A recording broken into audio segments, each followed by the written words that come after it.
I would tell you today, in the market environment that we have, we want to see the home builder has some real skin in the game. Are they putting earnest money into the deal? Are they releasing that earnest money to the developer to use towards the cost structure of the project? That is a great way to show that the home builder is committed to your deal. If they have very little skin in the game, very low earnest money, if something goes bad, it's easy to walk away from that, and all of a sudden the developer's stuck. Hey, what's going on, everybody? Welcome back to the Land Development Podcast. I'm your host, Ryan Glick. We have an interview show for you today, and joining me is Jeff Corbett. He is the Executive Vice President at First Continental, a private lending company focused on non-recourse lot acquisition and development financing, which we'll get into here a lot during this episode. But Jeff, thanks for joining me. Yeah, nice to be with you, Ryan. I think it's important to distinguish between, from what I got on the website, as well as like the LinkedIn page for First Continental, the statement of a private lending company focused on non-recourse lot acquisition and development financing. I think for people listening who aren't familiar with what that means and how that differs from maybe a traditional bank and how you'd get lending from a traditional bank, can you walk through the differences between those? Yeah, no, great question. Traditional bank, in most all cases, your builder, your developer, whoever's looking to, take a piece of land, turn it into finished lots, likely is going to have to sign some kind of guarantee, whether it be a personal guarantee where their personal assets or secondary repayment support for the loan, or maybe a completion guarantee where they, have to, finish the project, get it to finished status. Otherwise, a secondary guarantee kind of springs in, and that's called non-recourse. There's no recourse to our loan other than the underlying collateral securing it, other than the project. And when you think about a non-recourse loan, you're eliminating the factor of what happens if something goes bad with my project. What is my downside risk?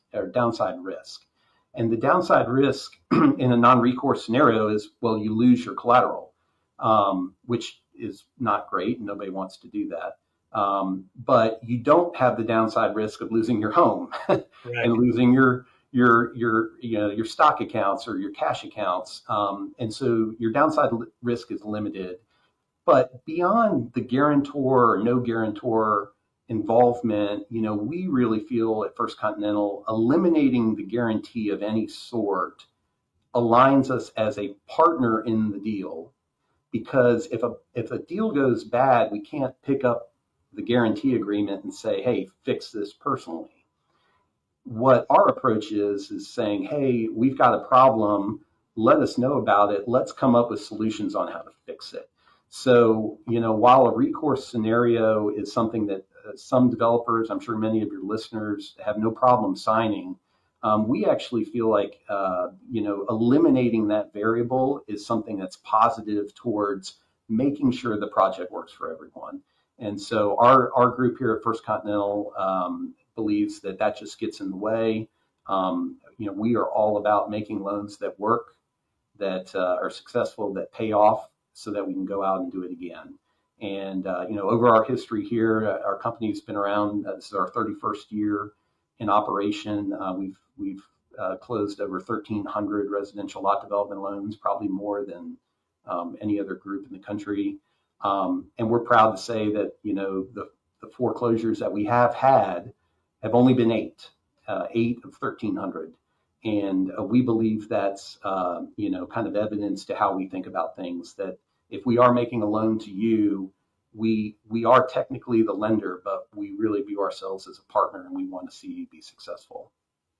So what have you seen over the last couple of years? What have you seen the lending market look like, from 2 years ago when things were going like gangbusters to kind of slowing down? How have things been? I guess, how are things today, I should say, compared to how they've been, a couple of years ago?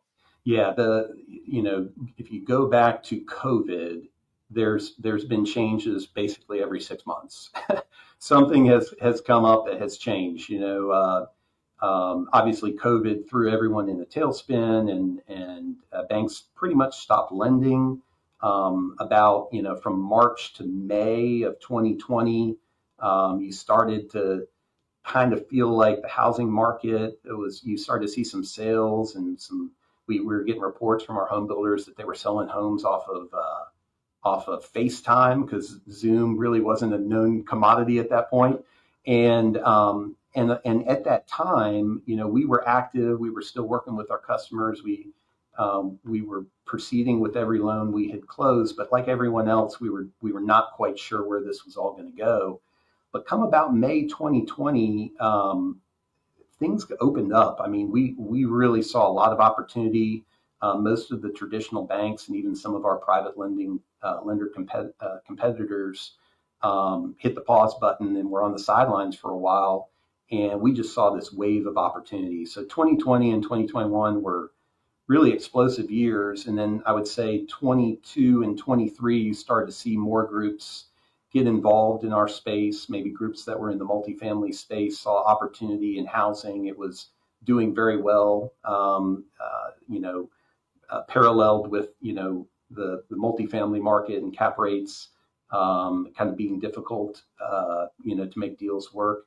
And so we saw that business really kind of continue forward until the inflection point was really March of 2023, when we had Silicon Valley Bank and Signature Bank fail.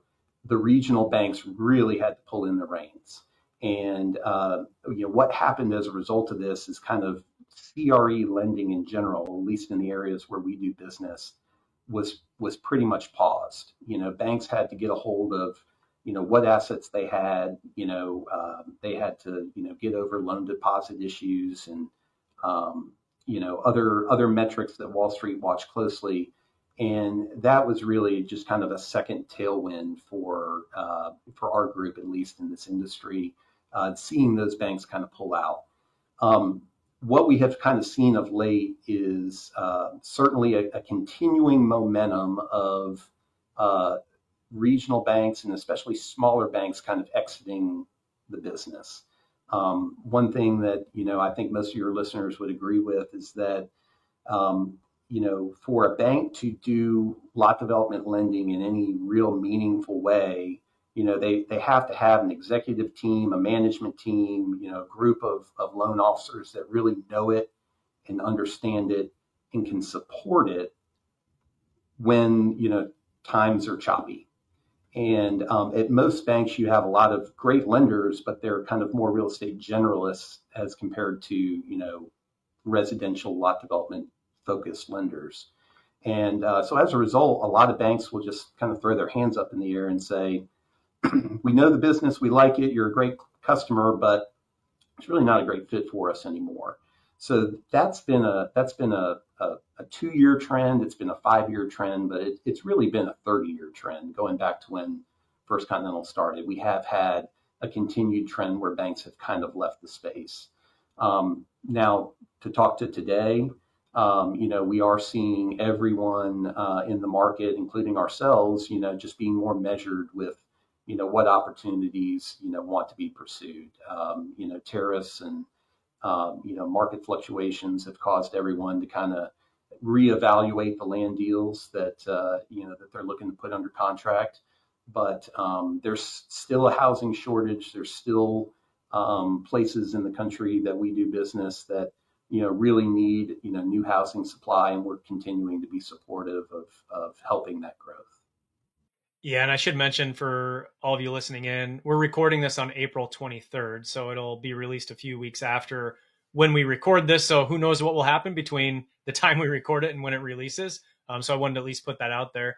As you look forward into the future, knowing that there are quite a few uncertainties right now, do you have any feel for what, the lending space is going to be like a year or 2 years from now?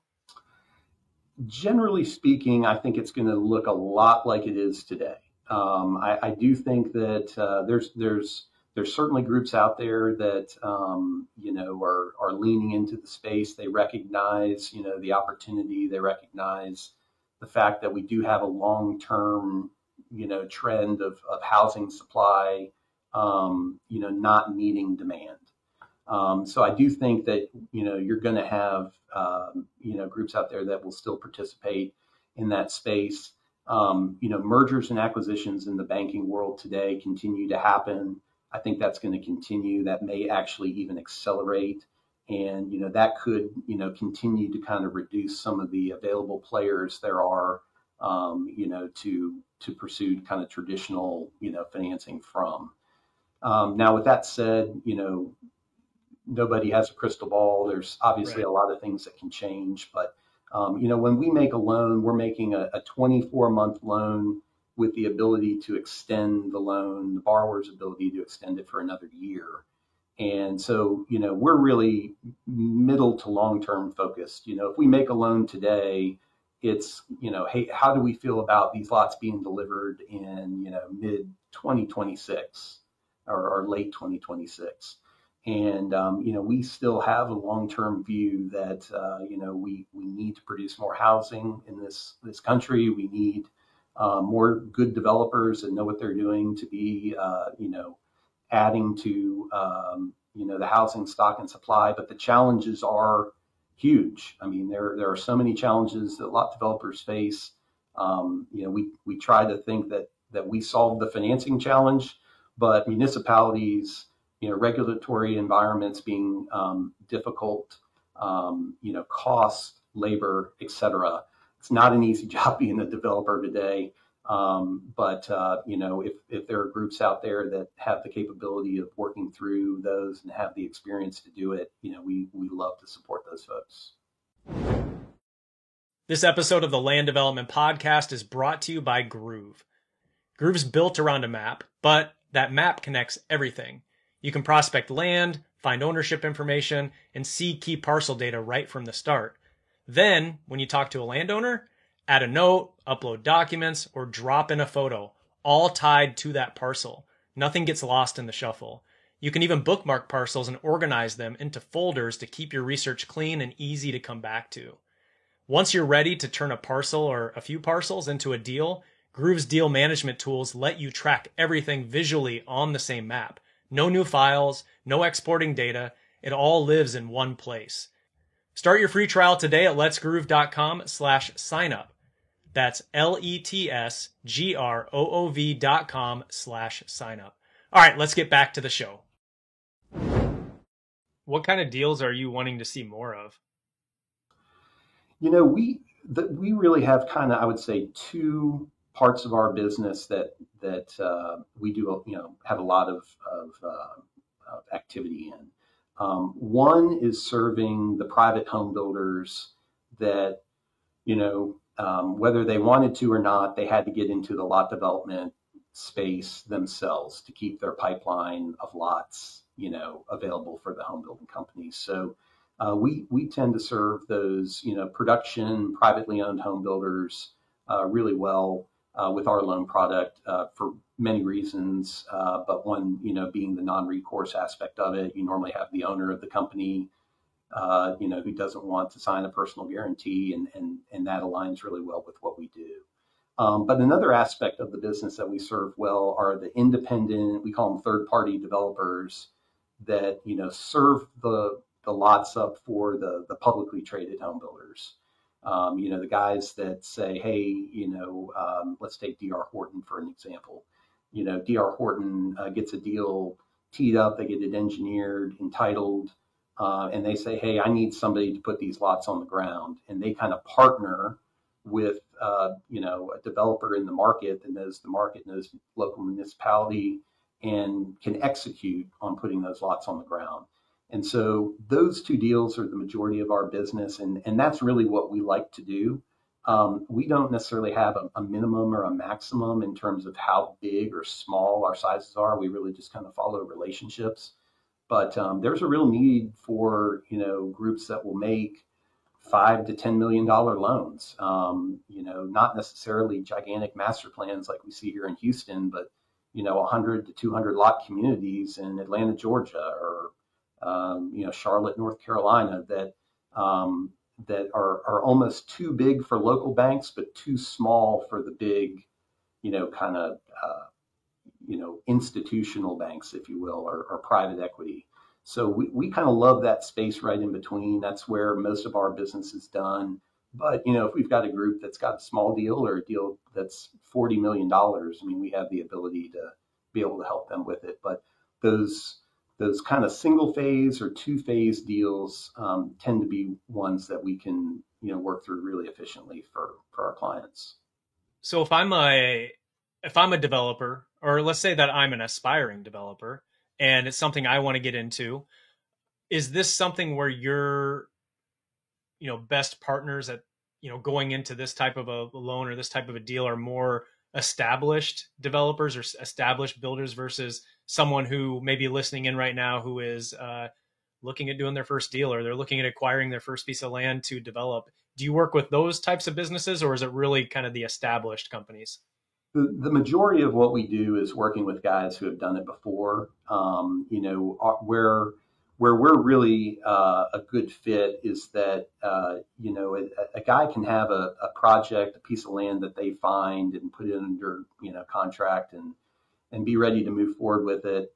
And those guys tend to find the one-off community banks pretty well. But when we have developers that do this full scale for a living, they might have 10 or 15 projects that they're looking to put into play for a year. And that's hard to find 10 or 15 different banks to each do one of your loans. So we try to be that go-to source for their entire pipeline where they, you know, don't have to think about it. They just say, hey, we've got First Continental that can step in here and kind of take care of our pipeline.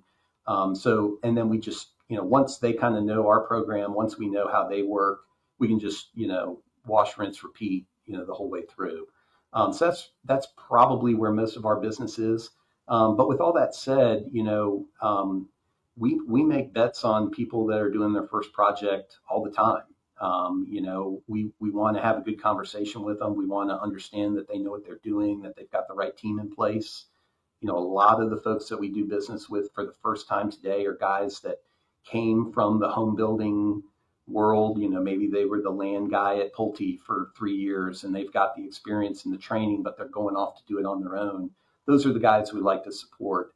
I would generally say if you're an attorney or a doctor or somebody is got a lot of money but not a lot of land development experience, you're probably not the right group for us. But if you've got a good background in home building and land development, we can typically within a short conversation understand that you know what you're doing. And if your deal is structured right and the math behind it makes sense, it's a great way to start off a new partnership. Well, on that note, I am curious, what's a common mistake that you see from people when they're making a financing decision on a piece of land or on a development project? Not having a close relationship with their home builder. And so first off, every loan that we make has to be pre-sold to a production home builder, before we close the loan. So we're not making speculative A&D loans. But far too often, the developer will put a piece of land under contract, get it entitled and zoned, let's say for 60 or 70-foot lots. They get a builder contract in place, and it could work out. But if they're not having good communication with the home builder from the early stages all the way through to the end, it can be a challenge. And if you are out there as a first time developer, or even if you've done this your whole career, I would tell you the guys that are the most successful are the ones that bring the home builder in very early into the process and keep them involved, because at some point in the life cycle of the project, you might need that builder to step up and help you. And at some point, maybe sales slow down and the builder, needs some help on their next takedown. You've got to be able to give and take, in return. And so the most successful guys really partner with the home builder. That's what we like to see in our loan structure, where the builder, the developer, and us as the lender are all committed partners to the deal. And the relationships that we have with our developers, the ones that flourish, are the ones that have great working relationships with their home builder. All right. Let's go ahead and shift into the lightning round. So I've got 5 questions for you here related to your career and your industry. And the first one might piggyback off of that last one a little bit, but what's the most important factor you consider when deciding whether or not to approve a loan? I would tell you today, in the market environment that we want to see the home builder has some real skin in the game. And so what I mean by that is, are they putting earnest money into the deal? Are they releasing that earnest money to the developer to use towards the cost structure of the project? That is a great way to show that the home builder is committed to your deal. If they have very little skin in the game, very low earnest money, if something goes bad, it's easy to walk away from that, and all of a sudden the developer's stuck. So we really focus in on how much earnest money the home builder or home builders have in the deal, as well as what is their commitment once the lots are finished. How many lots are they looking to take down? If it's a couple lots, initially to build their model homes and then kind of, up it over time, that's not as favorable. But if a builder's got a 150 lot project and they're taking down 20 or 30 lots up front, that's a big commitment from the builder. And that's a sizable repayment for our loan and to our developer. So we want to see good terms on those home builder contracts, to really make a deal work. Doesn't mean that we have to see that, but the ones that pencil up and work really well for us today is when that builder has a real meaningful, skin in the game. All right, next one. Do you view the ongoing construction cost inflation, and also even with tariffs and everything? Do you think that's manageable, like a manageable challenge, or do you think that's something that is going to be a significant challenge for development going forward? It's interesting. I've heard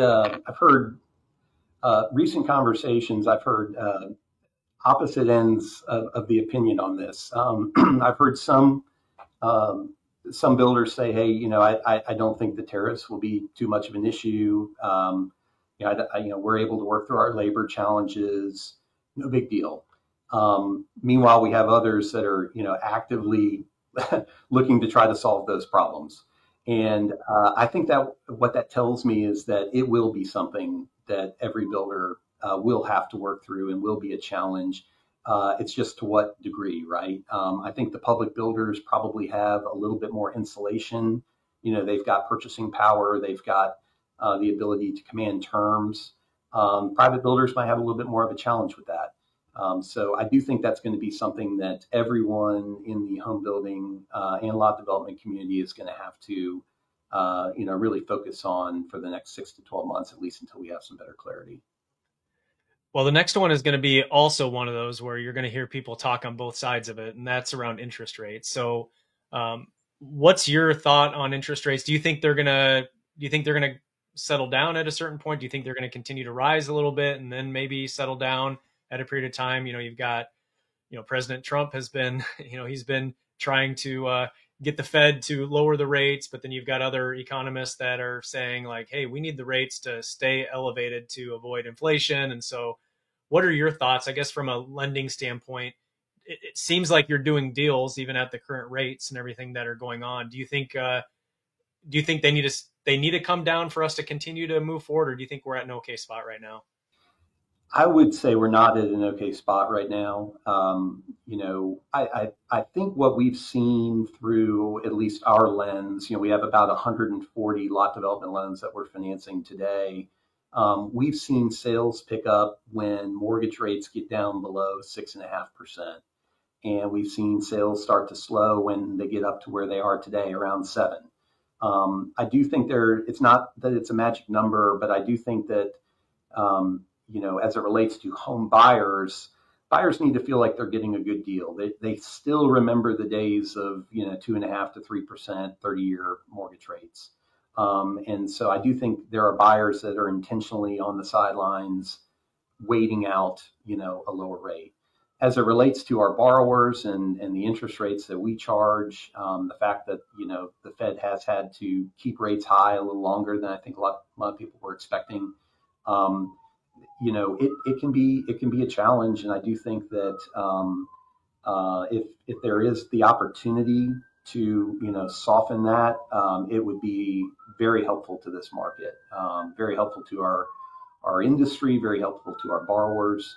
I don't know what it's going to take to get there. I mean, we can hypothecate, all the things that would need to happen, but rates are at a point where I think we need to see a little relief, and that's going to help open things up and kind of relieve the pressure valve that's currently out there in the market today.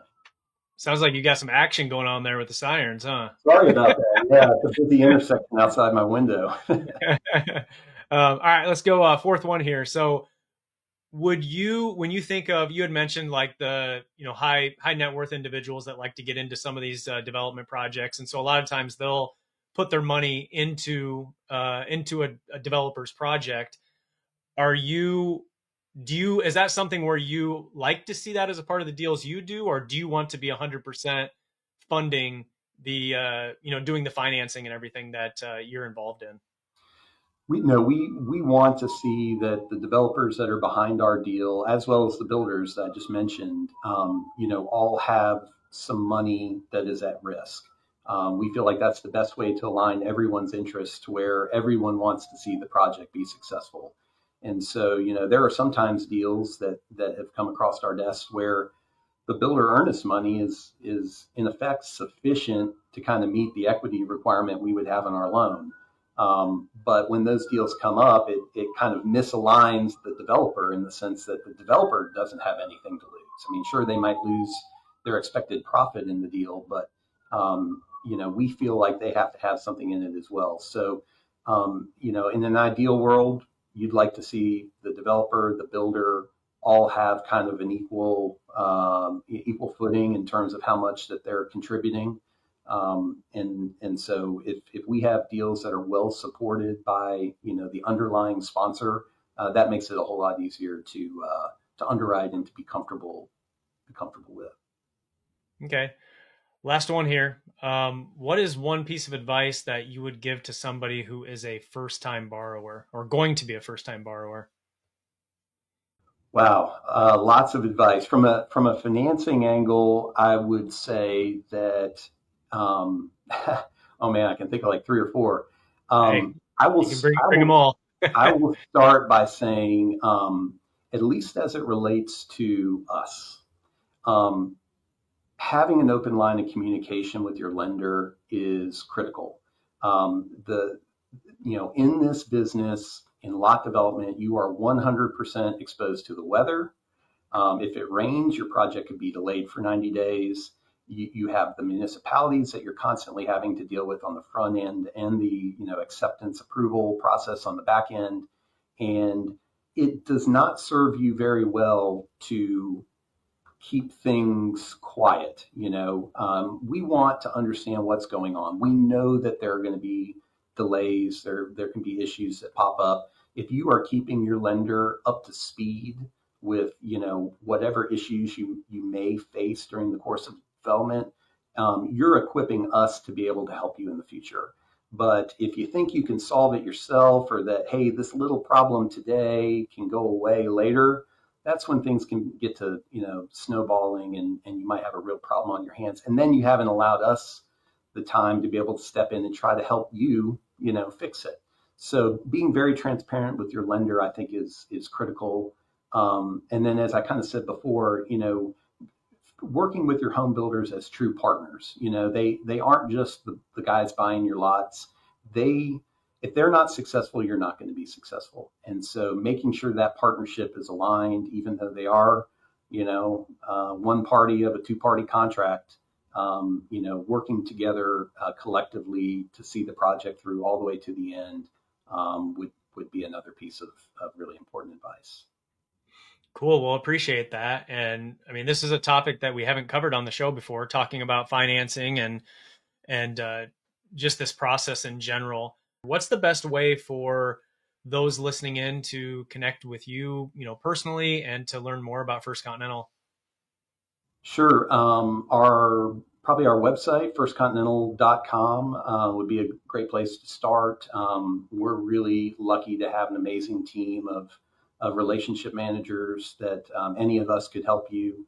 Our entire group is pretty much spent their whole careers in this industry. So, we have a team full of specialists that you could reach out to. So connect with us on the website. Also feel free to connect with me on LinkedIn. We have a company page as well on LinkedIn. You can kind of keep up with what we do and how we do it. By all means, pick up the phone, give us a call. We often tell our customers or our new prospective customers, if you've got a deal that's early stages or maybe it needs to close 30 days from now, pick up the phone, tell us about the project. Typically within a 10 to 15 minute conversation, we can give you a pretty good sense of what we can do. So we'd love to chat, and if nothing else, at least try to help you along the way. It's a big part of what's in our DNA here, is to try to help this industry and carry it forward for many more years to come. Awesome. Well, guys, if you look in the description for this episode, you will see a link there to the show notes page. On the show notes page, you will see the links that Jeff was just talking about there, as well as the link to his LinkedIn, where you can connect with him there. So thanks for joining, Jeff. I really do appreciate you hopping on and dropping some wisdom with all of us on this topic. And for those of you tuning in, don't forget to click that subscribe button if you're not already subscribed. We've got a lot of really good guests coming up in the future, and we will talk to you all next week.